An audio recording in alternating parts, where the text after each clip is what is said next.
You can fly, but you'll never get closer to the sun. You may rise at the price of everyone else falling down. তো hi guys, the এসএচকে ব্লগের নতুন একটা এপিসোডে আপনাদের আবার সবাইকে স্বাগত। আপনারা হয়তো থাম্বনেল থেকে বুঝতে পেরেছেন যে আজকে কি নিয়ে ভিডিও হতে চলেছে। হ্যাঁ, আজকে ওলা S1 Pro এর টায়ার সাইজ ইনক্রিজ নিয়ে ভিডিও হতে চলেছে। তো ভিডিওটা পুরো দেখবেন। ভিডিওর আগে কিছু আমি কথা বলে নিচ্ছি এবং ভিডিওর শেষে কিছু কথা থাকবে, তো ভিডিও স্কিপ করবেন না, পুরো ভিডিও দেখার অনুরোধ রইল।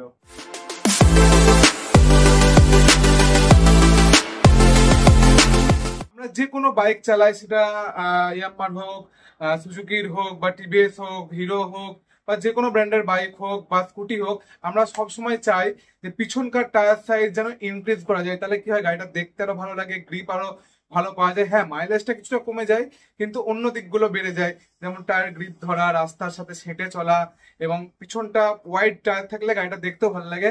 তো সেই কারণে আমাদের সবার ইচ্ছা হয় পিছনের টায়ার সাইজ ইনক্রিজ করার। আর আমাদের সবার প্রিয় ওলা S1 Pro এর পিছনের টায়ার সাইজ আছে 110/70/12। তো এইটা আমাদের কিছু জনের ইচ্ছা থাকে 110 এর জায়গায় 120 কি লাগানো যাবে, বা 70 এর জায়গায় 80 করা যাবে, তার টায়ারটা কিছুটা ওয়াইড লাগবে। আমার যেমন আগের ভিডিওতে দেখানো আছে RTR এর আমার টায়ার সাইজ ইনক্রিজ করেছিলাম। আমার পিছনে 130 টায়ার ছিল, সেখানে আমি 140 টায়ার লাগিয়েছিলাম। তো ওলাতেও কি সেটা কিছু করা যাবে? তো চলুন টায়ারটা লাগিয়ে আগে দেখে আসি, তারপর আপনাদের সাথে কথা হচ্ছে। চলুন দেখে নিই।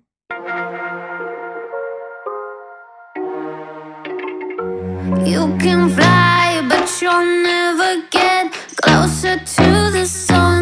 You may rise at the price of everyone else falling down, but I'm not going down with you. So you may rise, but you'll never make me wanna stick around you.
ওলার পিছনকার tyre আপনারা লাগানো দেখে নিলেন, পুরোপুরি fittings complete হয়ে গেছে। এবার আপনাদের সাথে কিছু কথা সেটা আমি ক্লিয়ার করে দিচ্ছি।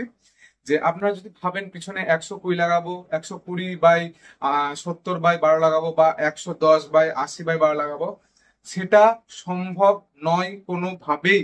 আপনারা যে কোনো মেকানিকের কাছে যে কোনো ভাবে চেষ্টা করে নিন, কোনোভাবে সম্ভব নয়। সেটা কেন আমি এখনই বলে দিচ্ছি।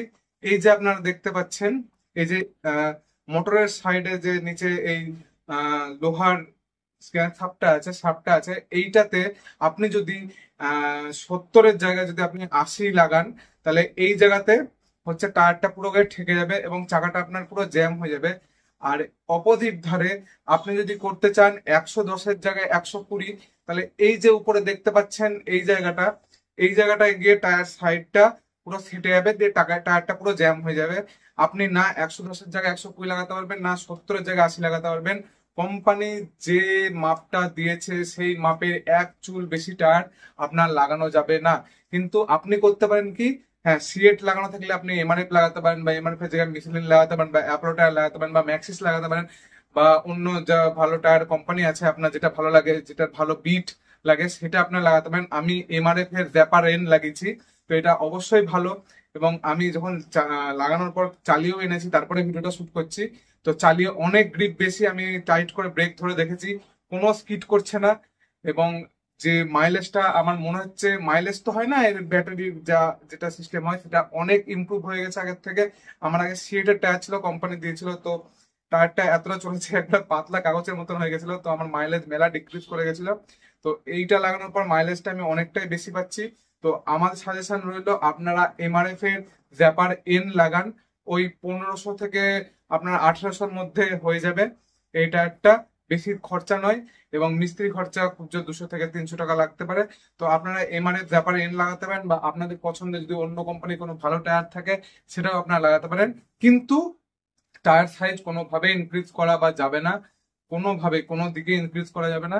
তো আজকের মতো ভিডিও এখানেই। ভিডিও ভালো লাগলে অবশ্যই লাইক, শেয়ার এবং সাবস্ক্রাইব করে দেবেন।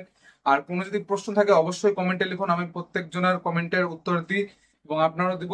আজকের ভিডিও এখানে শেষ হলো, দেখা হচ্ছে পরের ভিডিওতে নতুন কোনো টপিক নিয়ে। Good bye.